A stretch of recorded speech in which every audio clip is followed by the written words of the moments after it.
Dito sa Manila, ang presyohan kapag magpapalit tayo ng ilaw, meron lamang 4 na ilaw at gagawin nating 6. Ngayon, kahit papaano ay may babaguhin tayo at madadagdag tayo ng linya.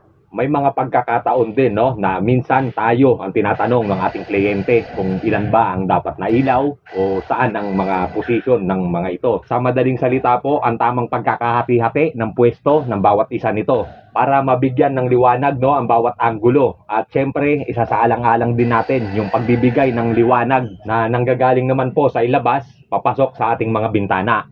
Ang basihan po sa singilan ay nakadepende sa sitwasyon dahil kami ay nakakaranas ng merong maaluan na pwesto, meron din namang medyo masikip. Ang tanong po ngayon ay bakit nga ba nakadepende? Ganito po kasi yan. Ang tinutungtungan ko ay angle bar na binubuhat niya ang 1/4 na hardiplex.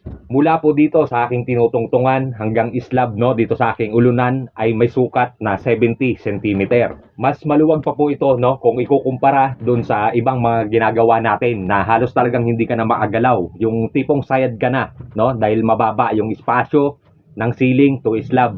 Sa ganito pong trabaho na makikita natin hanggang sa pagtatapos ay nagle-labor ito ng 3,000. Ito po ay sa usapin na kung wala ka sa kumpanya, no? At basta ikaw ay hindi arawan. Bakit po ganun ang presyo? Kailangan po kasi nating isama yung maaari tayong makadamage, no? So, yung halimbawa, nabiyak natin yung kanilang kesame. Pero yan po ay nakadepende, no, sa pag-uusap ninyo o natin sa ating kliyente bago tayo magsimula sa pagtatrabaho. Sa ganyang sitwasyon po ay maaari din yan tumaas, no? At halimbawa tayo ay nag-survey na doon sa ating gagawin. At pagtingin natin sa kanilang kesame ay talagang hindi tayo magkakasya. Kumbaga dikit na dikit. Tataas po yon kasi magbabaklas tayo ng kesame.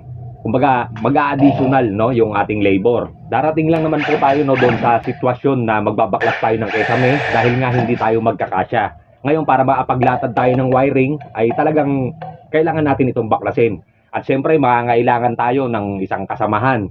Kaya maaaring tumaas, no, yung ating labor. Dito po, no, makikita natin sa parte na ito ay ipinasok ko ng bahagya ang ilaw sa parteng kanan. Para po kapag ginamit nila itong side sa lababo ay hindi siya mag-blind sa ating shadow. Ang presyo po na ating nabanggit ay maaaring mas mahal para sa'yo o maaari ding mas mababa, no, para sa'yo. Pero hindi ko lang alam, no, pagdating sa ating mga probinsya.